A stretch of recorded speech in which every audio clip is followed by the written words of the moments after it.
بسم الله الرحمن الرحيم والفجر وليال عشر والشفع والوتر والليل إذا يسر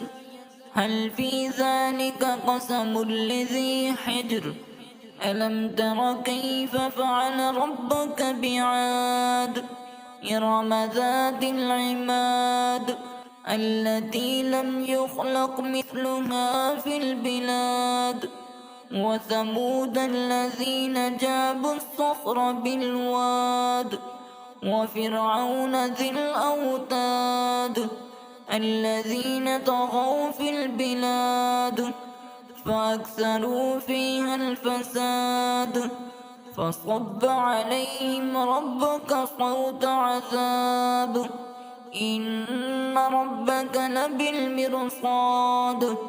فأما الإنسان إذا ما ابتلاه ربه فأكرمه ونعمه فيقول ربي أكرمن وأما إذا ما ابتلاه فقدر عليه رزقه فيقول ربي أهانن كلا بل لا تكرمون اليتيم ولا تحاضون على طعام المسكين وتأكلون التراث أكلا لما وتحبون المال حبا جما كلا إذا دكت الأرض دكا دكا وجاء ربك والملك صفا صفا وجيء يومئذ بجهنم يومئذ يتذكر الإنسان وأنى له الذكرى يقول يا ليتني قدمت لحياتي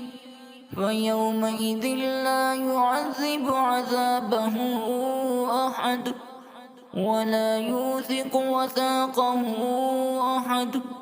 يا أيتها النفس المطمئنة ارجعي إلى ربك راضية مرضية فادخلي في عبادي وادخلي